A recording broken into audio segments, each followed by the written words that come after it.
제가 오늘은 군 선교부 예배를 강의를 하고 왔는데요. 그분들이 이태원을 간다 그렇게 얘기를 했습니다. 왜 이태원에 가느냐 보니까요. 그 이태원에 군 사역을 하기에 매우 중요한 시스템이 있기 때문에 가겠노라고 그렇게 얘기를 했습니다. 더더군다나 거기는 또 이번에 압사 사고가 일어난 것이기도 합니다만 그 안에 그 현장에 군 사역을 위한 매우 중요한 시스템이 있어서 그곳에 가서 좀 확인을 하고 흑암 결박하고 준비된 제자를 찾겠노라고 그렇게 얘기를 했습니다.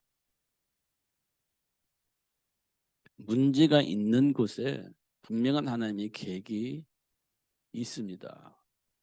창세기 3장의 문제 현장에 굉장한 축복의 문이 열려졌습니다. 그게 뭐냐면 사단의 머리를 상하게 할 여자의 후손을 약속으로 응답받는, 약속으로 응답을 받는 삶의 가치를 참으로 알게 되는, 지금 우리가 어떤 싸움을 하여야 할 것인지에 대한 분명한 답을 얻을 수 있는 축복의 시간이 창세기 3장 문제 있는 현장 속에서 드러난 축복입니다. 그러니까 삶의 가치, 무엇을 위해서 살아야 할 것인지에 대한 답을 얻는 시간이 창세기 3장 문제입니다. 물론 이 땅의 모든 문제의 이 시작이 창세기 3장에서 시작됐지만 사실 하나님이 우리 인간에게 주신 삶의 가치와 삶의 이유, 목적이 무엇인지를 응답을 받는 시간이기도 했습니다. 근데 지금 우리 삶 속에서 일어나는 문제를 통해서 저주와 재앙처럼 보일 수도 있지만 하나님이 나를 향한 사명을 주신 그 이유를 응답을 받을 수 있는 시간이 되어지기도 한다는 겁니다. 그래서 우리가 조금만 하나님 말씀을 통해서 되돌아보면 굉장한 복이 온다는 사실을 확인할 수 있습니다. 이스라엘 백성들이 노예 생활을 하고 있을 때 하나님께서 희생 제물의 어린 양의 피가 무엇을 의미하는지를 정말 알 수 있도록 축복을 하셨습니다. 400년 동안 노예 생활을 했지만 그 가운데 희생 제물의 어린 양의 피가 무엇을 의미하는지를 알 수 있는 그런 축복의 시간이었습니다. 그리고 이 놀라운 비밀들을 가지고 이스라엘 백성들에게 희생 제물 어린 양의 피 비밀을 전달하고 문설주의 피를 바르고 출애굽을 하게 하시는 이 축복의 메시지를 전달할 수 있는 사람을 만드는 것이 무엇을 의미하는 건지를 알 수 있는 시간이었음을 확인할 수가 있습니다. 지긋지긋하게 400년 동안 애굽의 노예 생활을 했잖아요. 그때의 모든 생각과 삶의 재질이 완전히 노예 생활하면서 모든 것이 부정적으로 생각할 수밖에 없는 상황이 만들어졌지 않겠습니까? 400년 동안 했으니까요. 그런데 하나님께서 그런 상황 속에 있는 이스라엘 백성들에게 희생 제물의 어린 양의 피를 정말 각인할 수 있도록 하시는 시간표가 있음을 확인케 하셨습니다. 확인케 하셨어요. 지금 우리가 어떤 배경 속에서 어떻게 살아왔는지 모르겠지만 정말 무의식 속에 뿌리내려져 있는 것들이 각인되어져 있는 그 모든 것들이 절대 바뀌지 않을 것처럼 되어져 있는 각인되어진 것들이 있습니다. 뭐 감으로부터 내려왔던 그 막 정말 바꿀 수 없는 바뀌지 않는 그 체질들이 우리 안에 있는 것들을 확인하게 되죠. 그런데요, 죽도록 안 바뀌는 겁니다. 언약 붙잡고 기도하는데 안 바뀌어요. 왜 그럴까요? 그게 문자적으로만 알고 있기 때문에 그래요. 문자적으로만. 아, 이게 사단의 뿌리구나, 이걸 내가 느껴야 되는 겁니다. 그런데 머리로는 알고 있는데 내 가슴으로는 안 느껴지는 겁니다. 그러니까요, 체질이 나오는데도 그냥 지나가. 당연한 것으로 생각하고 막 나오는데 또 그냥 지나가. 당연한 것이니까요. 근데 말해보면 머리는 알고 있어. 근데 가슴으로는 이게 느껴지지 않는 거예요. 그러면요, 느끼지면 어떻게 되겠어요? 아, 이게 또 나왔구나 하고 되돌아서야 되는데 당연한 것처럼 그냥 지나가 버리는 겁니다. 이것이 이제 체질화 되어지지 않아서 그렇다. 각인되지 않아서 그렇다. 그래서 각인운동 이렇게 얘기도 하는 겁니다. 근데 그것이 또 머리로는 이해가 됐어요. 근데 이게 안 와, 밑으로. 그러니까 뭐가 안 되냐면 기도가 안 되는 겁니다. 사단이 어떻게 나를 지금 속이고 있고 공격하는지를 그냥 머리로는 알고 있는데 삶 속에서 드러나는데도 불구하고 그걸 생각을 안 하는 겁니다. 당연한 거니까. 그러니까 안 되는 거거든요. 그러니까 하나님께서 이스라엘 백성들을 400년 동안 노예 생활하고 찌긋찌긋하게 해놓고 하나님께서 아므람과 여기에서 불러가지고 그 찌긋찌긋한 그 현장에서 너를 살릴 수 있는, 그 현장에 있는 노예를 살릴 수 있는 모세를 만들어라, 이렇게 얘기를 하는 겁니다. 그러니까 예, 알았습니다, 이렇게 되는 거지. 예, 알았습니다. 그런데 안 돼요. 그런데 안 됩니다. 그렇게 훌륭하게 키웠는 모세가 어느 날 사라져 버립니다. 그러면 어떻게 되겠어요? 포기했지 않겠어요? 모세 한 사람 기다렸는데 어느 날 사라져 버렸습니다. 도망가 버렸으니까. 얼마나 낙심했겠어요. 아, 이제 끝났구나. 우리 하나님이 모세를 통해서 우리를 해방시켜 주신다고 했는데 왕궁으로 들어간 이후에 이 모세가 사라져 버렸어. 어느 날 낙심했겠죠. 그런데 80년이 지난 후에 모세가 딱 등장을 하는 겁니다. 그리고 하는 말, 희생제물을 하나님께 드리려고 하니 우리를 보내주세요, 이렇게 얘기를 하는 겁니다. 희생제물의 피를 하나님께 드리려고 하니까 보내주세요, 이렇게 얘기를 하는 겁니다. 그럼 들어주겠어요? 안 들어주죠. 그러면서 이스라엘 백성들에게 뭘 보여주냐면 희생제물의 어린 양의 피를 가지고 하나님께 제사를 드리려고 하는데 방해하는 자들이 어떻게 무너지는지를 보여주는 겁니다. 하나님이 원하시는 일을 하려고 하는데 언약 붙잡고 막 가려고 하는데 방해한 자들 어떻게 하나님께서 박살내는지를 보여준 겁니다. 그게 애굽에서 일어난 10가지 사건이에요. 박살납니다. 완전히 박살나요. 방해하니까. 그리고 이신제 어린 양의 피를 문설주에 바르는 날 하나님께서 어떻게 하시죠? 희생제 어린 양의 피를 바르지 않는 그 가문은 완전히 또 박살나는 겁니다.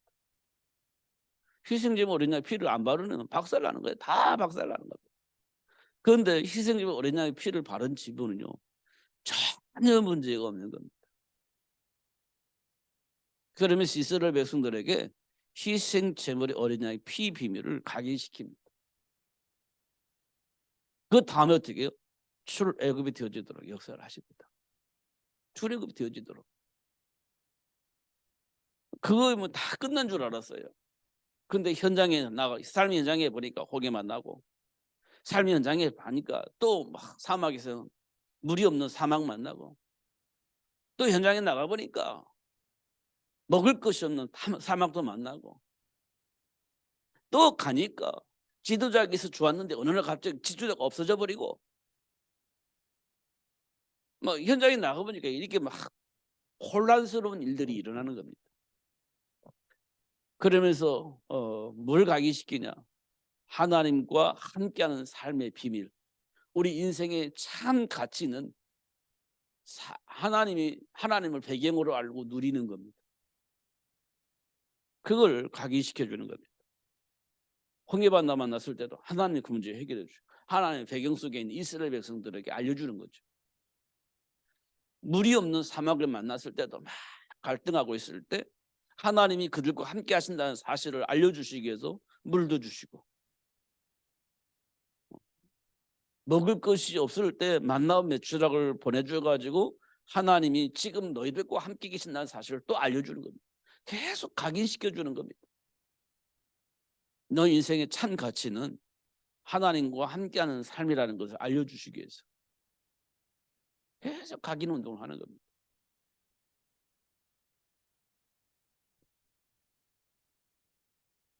이유는요, 하나님을 배경으로 삼고 누리라는 겁니다. 그 축복을 누리라는 겁니다. 그 증거로 요단강 건너가고 여리고성 무너뜨리고, 그 다음에 가나안 땅에 있는 7족 속 완전히 박살내고 회복되어지게 하는 그 일이 어떻게 시작됐냐? 훌륭하고 멋있어서 그런 게 아닙니다. 하나님이 약속하신 그 말씀, 하나님을 배경으로 살고 있는 그 시스템 속에서 모든 하나님과 상관이 없는 사람들을 무너뜨리고 하나님께서 원하시는 그 삶을 살 수 있는 땅을 회복하게 하시는 하나님의 사람을 보는 겁니다. 감당할 수 없을 것처럼 보이지만 하나님은 그 일을 하십니다. 이 아는 것이 중요한 겁니다. 정말 중요한 거예요. 지금 살아가다 보면 바쁜 일도 많이 있겠지만 정말 하나님이 원하신 것이 무엇인지 찾으면 질서가 잡히는 겁니다. 하나님 뭘 원하시겠습니까? 하나님과 함께 세계 복음화 할 수 있는 제자가 되어지고 그런 제자를 만들어 나가는 거지 않습니까? 그게 우리에겐 굉장히 중요한 일입니다. 자꾸 제가 네피림 문화를 얘기하라는데요. 요즘 네피림 문화가 너무너무 중요한 문화예요. 성공할 수 있고 돈도 벌 수 있고 자녀 교육도 할 수 있고 또 가정의 건강을 회복할 수 있고 나름대로 행복한 삶을 누릴 수 있는 시스템이 있기 때문에 너무너무 중요한 시스템입니다. 당연히 해야 할 일들입니다. 그렇죠? 돈도 벌어야 되고 건강도 챙겨야 되고 자녀 교육도 시켜야 되고 너무너무 중요한 일들입니다. 이건 당연히 해야 할 일들입니다. 근데 그것이 우선이 되어지면 하나님의 말씀이 자꾸 뒤로 밀려나는 거예요. 하나님과 함께하는 삶이 자꾸 뒤로 밀려나는 겁니다. 잘 확인해 보세요. 정말 우리가 필요한 것이 뭐냐? 아이들 공부시키는 거. 정말 필요한 거 뭐냐? 성공하는 거. 정말 필요한 게 뭐냐? 행복하게 사는 거예요. 꽁지가 되지 않고 머리가 돼서 사람을 이끌어가는 거. 너무너무 중요한 일입니다. 해야 할 일들이에요. 이제 그걸 우선으로 하면 하나님의 말씀이 뒤로 밀리는 겁니다. 하나님과 함께하는 것이 뒤로 밀리는 거예요. 이게 순서가 바뀌는 거예요. 그런 일이 벌어집니다. 그러다 보니까 무슨 일이 벌어지냐? 하나님의 말씀 무시해버려요. 이제는 그러면 막 스트레스 받으니까 안 듣고 싶고, 그러면 또 스트레스 받으니까 에이 싫어 난 예수 안 믿을래 하고 돌아서 버릴 수도 있습니다. 이 우선순위가 그렇게 정리되자면 창세기 6장의 네피림 문화처럼 그런 똑같은 결과가 나와버리는 겁니다. 잘못된 것은 아니에요. 근데 세계 복음화 때문에 그게 필요한 것이지 그것 때문에 예수님이 필요한 건 아니거든요. 근데 우리가 순서가 자꾸 바뀌어져 있는 겁니다. 현장에서 필요한 것이 우선이 되다 보니까 하나님의 말씀이 이제 두 번째, 세 번째. 할 수만 있으면 하나님 말씀은 제 공지에 있습니다. 스케줄이 생기면 항상 하나님 말씀이 공지에 있어요. 왜냐면요, 우선순위가 이렇게 정해지다 보면 하나님의 말씀이 공지에 있어요. 항상 그렇습니다. 다 한 다음에 시간 남으면 이제 하나님께 가는 거지. 그 순서가 완전히 뒤바뀌어져 있는 겁니다. 어떻게 세계복음을 하겠어요, 그게요? 말이 안 되는 거지. 그렇지 않습니까? 이런 부분들도 우리가 확인할 수 있습니다. 그 창세기 6장에 보면 꼭 그렇게 돼 있거든요, 지금 순서가. 그 되돌리기 위해서 되돌려지지 않으니까 그걸 되돌리기 위해서 홍수 사건을 내리고 그 하나님 원하는 그 일을 위해서 노아 가정을 남겨놓은 거잖아요. 예, 되돌려지지 않으니까 그렇게 하신 거예요, 하나님께서. 되돌리시려고. 근데 노아의 후손들이요, 또 이상한 짓을 해가지고 하나님이 흩어버리시지 않습니까? 우선순위가 늘 바뀌니까 흩어버리지 않습니까? 그리고 아브라함을 불러서 복의 근원이 되어지게 하고 아브라함을 통해서 우선순위를 딱 만들어 놓고 그다음에 하나님이 원하는 그 일을 위해서 이삭을 낳게 하잖아요. 자, 우선순위가 언제 바뀌었죠? 아브라함이 애굽에 내려갔을 때 하나님과 함께하는 삶이 무엇인지 알게 하십니다. 애굽으로 내려간 아브라함을 찾아가서 우선순위가 뭐냐? 이제 먹고 사는 것이 문제냐? 하나님과 함께 사는 것이 문제냐? 이걸 알려주신 겁니다. 애굽 내려가요. 우선순위가 딱 정리가 된 겁니다. 그리고 난 다음에 풍요로운 삶을 줍니다. 그러니까 아브라함과 조카 롯과 막 분쟁이 생기는 것. 서로 양떼들을 먹이기 위해서 싸우는 거예요. 그러면 우선순위라고 한다면 아브라함이 야, 너 그러면 되겠어? 조카가 돼가지고 이렇게 말할 수 있는 거죠. 이 우선순위가 정리가 되지, 그렇게 정리가 되면 그렇게 얘기를 하는 거예요. 야, 어떻게 그럴 수가 있어, 너 삼촌한테. 이렇게 말할 수가 있겠죠. 우리 문화 같으면 분명히 그럽니다. 너 왜 그래? 지금 내가 우습게 보여? 이렇게 말할 수 있죠. 우선순위가 그렇게 됩니다. 우리는 현장에 나가보면. 근데 하나님과의 관계 속에서 우선순위가 정리된 아브라함은요, 조카에게 다 양보해버립니다. 왜냐하면 하나님과의 관계 속에서 이 깨질 것 같으니까 깨지지 않기 위해서 양보해버리고 하나님 편에 서는 겁니다. 그게 우선순위예요. 아브라함이 우선순위 딱 정리가 된 겁니다. 다 양보하고 하나님 앞에 예배를 드리는 거죠. 이게 우선순위 정리가 된 거예요. 그렇게 시킨 겁니다. 하나님께서. 그 다음에 어떤 일이 벌어졌는지 모르겠지만 성경에 뭐라고 기록되어 있어요? 아브라함이 318명의 가병을 거느릴 수 있을 만큼 복을 받아요. 어떻게 과정은 모르겠어. 근데 성경에는 318명의 가병을 거느릴 수 있는 복을 받았어요. 하나님과의 우선순위가 딱 정리가 되니까 복을 받아요. 그 복을 받은 아브라함에게 이삭을 주는데요, 하나님이 주신 언약이 어떤 의미를 가지고 있는지 알게 하시려고 아기를 낳을 수 없을 때까지 기다리다가 그 약속을 주신 하나님이 어떻게 하시는지를 아브라함과 사라에게 각인시켜 놓은데요, 우리가 생각할 때는 이제 아기를 낳을 수가 없구나, 이제 끝났구나. 그래서 인본주의를 쓸 수밖에 없는 상황을 만들어내요. 하나님께서 인본주의, 이제 더 이상 안 된다고 포기하고 있을 때 인본주의 쓰는 거거든요. 이게 사라가 몸종을 딱 데려다 주고 이 몸종을 통해서 하나님이 계획한 후손을 만들어서 하나님 계획을 이뤄나갑시다, 이렇게 된 거거든요. 사라가. 왜 사라는 아기를 낳을 수 없다 생각했으니까요.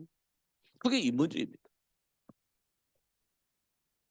근데 하나님은 그 아브라함과 사라에게 하나님이 약속하신 그 말씀이 어떻게 성취되냐? 우리가 가지고 있는 그 지식 한계를 넘어서서 하나님의 약속이 성취되어지도록 하신다는 사실을 알게 하신 겁니다.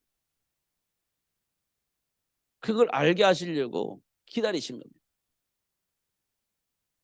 그래서 아브라함도 포기했고 사라도 포기했어요. 의학적으로는 아기를 낳을 수 있는 나이가 지나가 버렸으니까. 그리고 인본주의 쓴 거지. 근데 하나님은 그렇지 않다.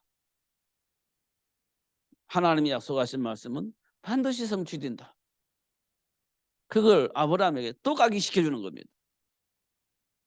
또 각인시켜주는 거예요. 그래서 어떻게 이삭을 낳게 하죠.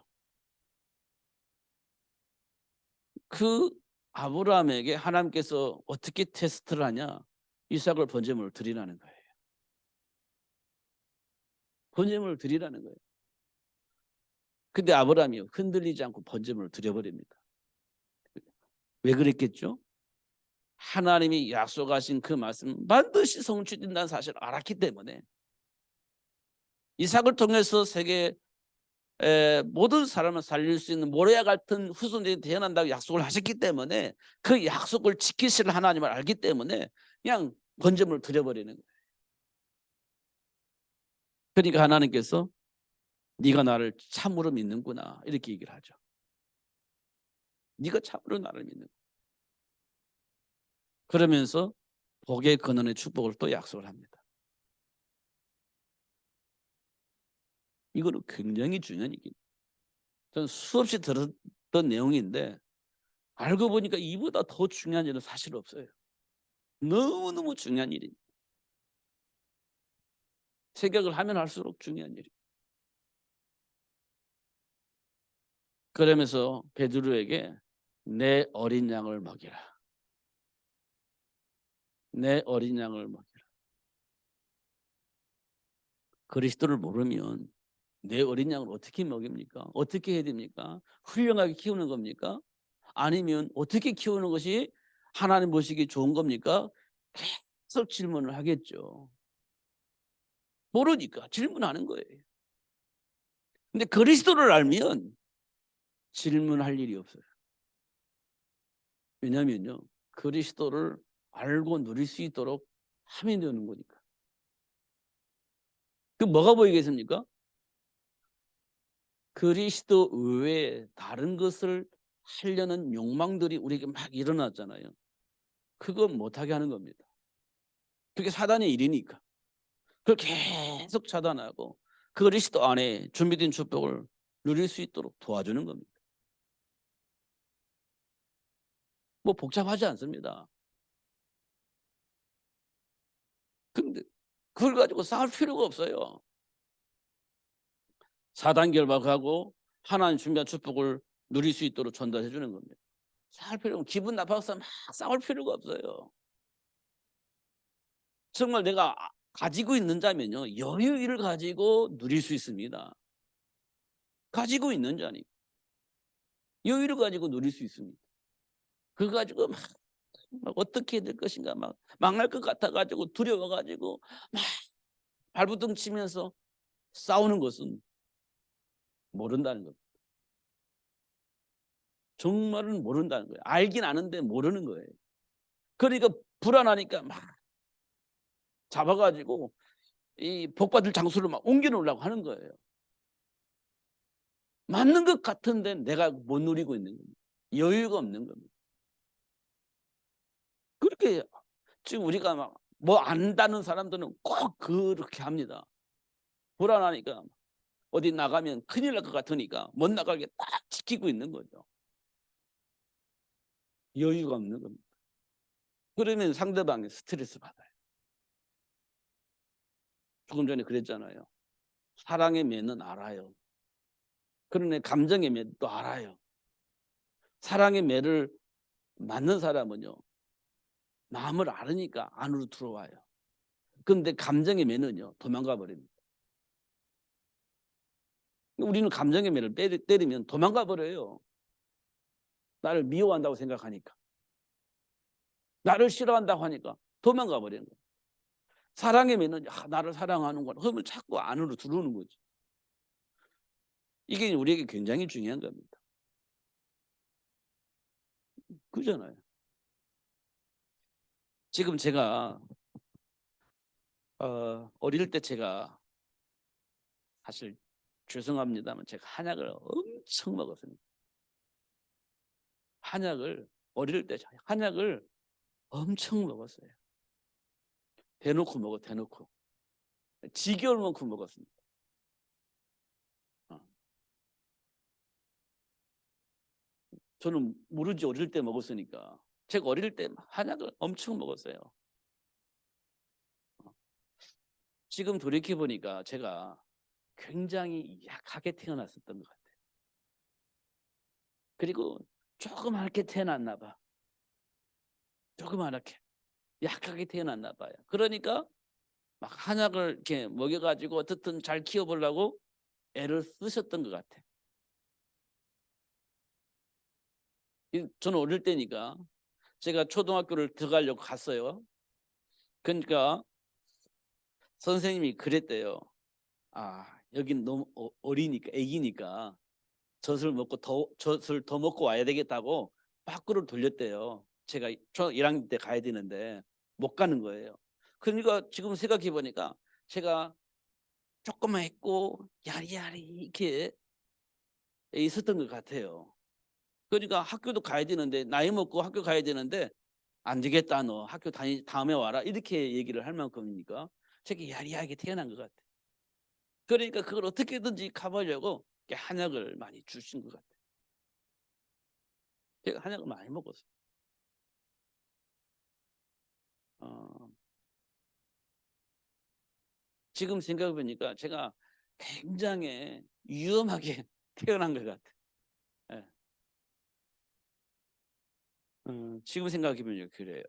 그러니까 어머니가 저를 얼마만큼 이렇게 막 이렇게 잘 보호하려고 했겠어요. 음. 그러니까 제가 어릴 때는 말을 안 하고 살았어요. 말을. 이게 벙어리인 줄 알았대. 말을 안 하니까. 이게 이제 중학교쯤 되니까 이제 친구들도 새기고 말하잖아요. 그러니까 이제 우리 육아에 가면 벙어리가 말을 한다고 그렇게 말도 했어요. 이게 제가 굉장히 열악한 환경에서 태어났고 열악한 환경 속에서 성장했다 이렇게 볼 수 있죠. 지금 생각해 보면 그래요.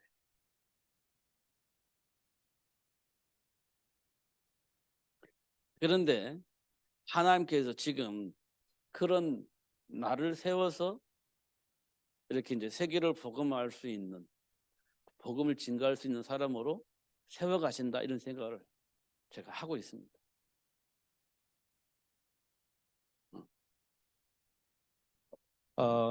문제도 많고 사건도 많고 정신적인 문제도 많고 어떻게 해야 될지 알지 못하고 막 방황할 수밖에 없는 베이스가 있지만 이제 그걸 뛰어넘어서 그걸 발판으로 삼아서 예수가 그리스도다 이 복음을 말할 수 있는 사람으로 성장할 수 있도록 축복하셨다는 겁니다. 과거는 이제 끝난 겁니다. 발판이 되어져서 증인으로 사는 거예요. 저와 여러분들이 그렇습니다. 과거 어떻든 그거를 다시 한번 복음 안에서 재조명을 해서 발판으로 삼아야지 그것 때문에 안 돼 이렇게 생각하면 안 되는 겁니다. 그것 때문에 문제야 이렇게 생각하면 안 되는 거예요. 그걸 발판으로 삼아서 그리스도 안에 있는 축복을 누릴 수 있는 삶이 되어져야 된다는 굉장히 중요한 일. 아브라함에게 그렇게 역사하셔서 이삭에게 그 전달되어져서 이삭을 통해서 세계를 복음할 수 있는 삶을 살 수 있도록 축복하셨던 것처럼 그렇게 하실 겁니다. 음. 그래서 렘넌트 운동은 굉장히 중요해요. 이 운동을 하려면 부모가 깨어 있어야 되는 거예요. 부모가 답이 나 있어야 돼요. 그러면 여유 있게 우리 렘넌트들을 양육할 수 있습니다. 굉장히 중요한 일이에요.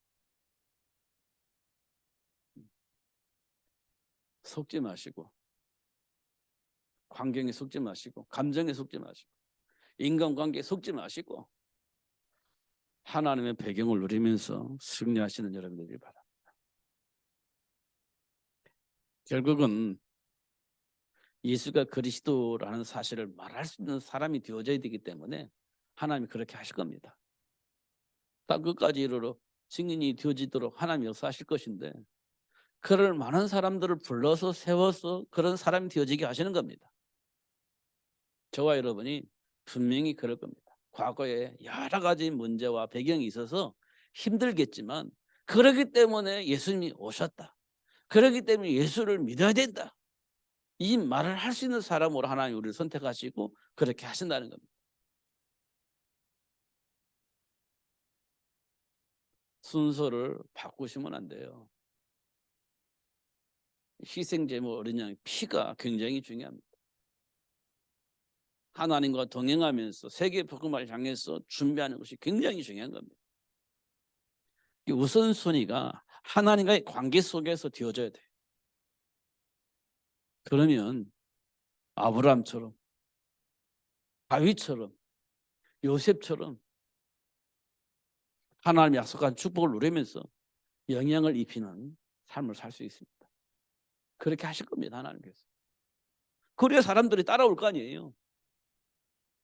그래야 야, 이 복이 진짜 복이구나 알 거 아닙니까? 야, 이게 진짜 행복이구나 이렇게 알고 따라올 거 아니에요. 그 복을 누리라고 하나님 우리를 부르신 겁니다. 누릴 수 있도록 하시려고 하나님 역사를 하고 계시는 겁니다. 근데 사단은 자꾸 다른 생각하고 다른 선택을 하도록 만들려고 공격을 하겠지만 그리스도 안에서 이제는 속지 말고 그 축복을 누리는 것이 굉장히 중요하다는 겁니다. 그럼 자녀들에게 당연히 전달되죠. 어떻든 속지 마시고 체질이 이게 또 나오겠지만 그래도 속지 마시고 그리스도 예수 안에 준비된 축복을 누리시면서 승리하시는 여러분 되시기를 예수님으로 축복합니다. 기도하겠습니다. 하나님 아버지 감사합니다. 오늘도 그리스도 예수 안에 준비된 복을 주시고 또 알게 하시고 또 누릴 수 있도록 체질을 바꿔주시고 하나님 약속에 대한 답을 얻게 하시고 그 언약 붙잡고 기도하면서 승리할 수 있도록 축복해 주심을 감사합니다.